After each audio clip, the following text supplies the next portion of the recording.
Assalamualaikum warahmatullahi wabarakatuh. Perkenalkan, nama saya Muhammad Alif Rolanda dengan NPM 243015392 Hukum A2.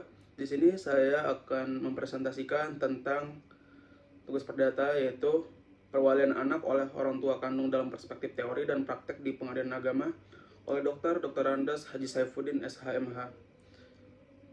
Disusun saya sendiri. Slide pertama yaitu pendahuluan. Secara normatif, orang tua itu adalah wali dari anak kandungnya sesuai pasal 47 Undang-Undang Nomor 1 Tahun 1974, pasal 98 Kompilasi Hukum Islam.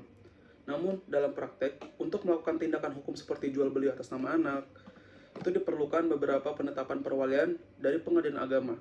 Hal ini menyebabkan banyak orang tua itu mengajukan permohonan perwalian, meskipun yang seharusnya itu udah otomatis menjadi wali. Next slide. Oke, slide yang kedua yaitu tujuan. Tujuan presentasi kali ini ada 4. Yang pertama, menjelaskan peran dari status orang tua sebagai wali menurut hukum. Yang kedua, menganalisis fenomena pengajuan permohonan perwalian di pengadilan agama.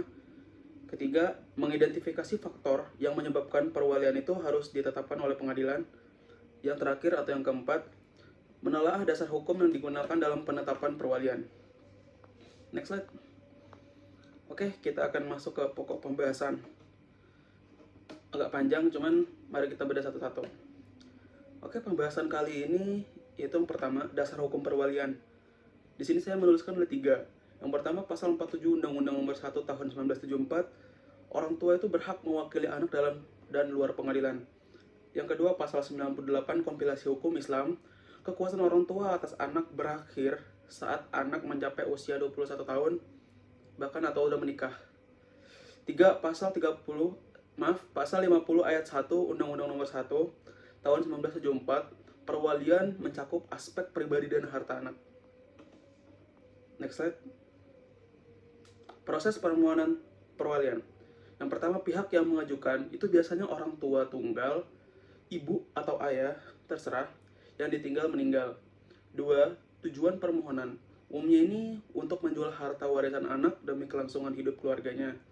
Yang ketiga tuh ada berbagai syarat permohonan. Yang pertama, fotokopi KTP, KK, akta kelahiran anak. Yang kedua, surat kematian pasangan. Yang ketiga tuh surat keterangan ahli waris. Yang keempat, dokumen kepemilikan objek yang membutuhkan perwalian. Yang keempat, proses di pengadilan. Itu ada 3. Yang pertama tuh pengajuan permohonan. Yang kedua, pemeriksaan dokumen dan saksi. Yang ketiga, putusan hakim berupa penetapan perwalian. Next slide. Pembahasan yang kedua itu pertama, faktor pertimbangan hakim. Bahwa hakim ini bisa mempertimbangkan yang pertama, kepentingan terbaik bagi anak. Itu tidak boleh sama sekali merugikan yang namanya hak anak. Yang kedua itu kecakapan orang tua sebagai wali. Itu juga tidak boleh ada indikasi penyalahgunaan apapun. Ketiga, kesesuaian dengan peraturan hukum. Harus berdasarkan undang-undang yang berlaku. Pembahasan yang ketiga. Jadi itu berbagai permasalahan dalam praktek itu ada macam-macam ya. Yang pertama itu perbedaan tafsir oleh pejabat pembuat akta tanah atau PPAT. Yang pertama, PPAT itu menganggap penetapan perwalian hanya berlaku untuk satu transaksi doang. Dan yang kedua itu seharusnya penetapan perwalian bisa digunakan untuk berbagai tindakan hukum.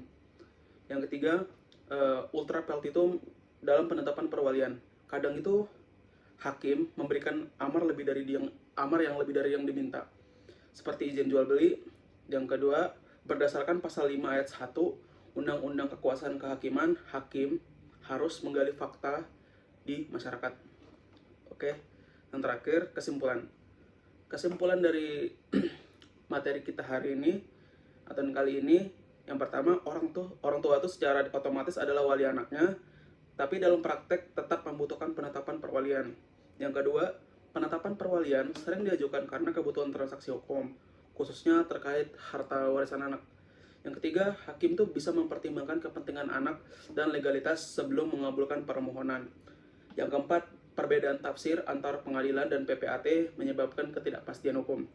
Mungkin itu saja materi kita hari ini. Mungkin ada salah kata atau salah bicara, mohon maaf. Wassalamualaikum warahmatullahi wabarakatuh. See ya.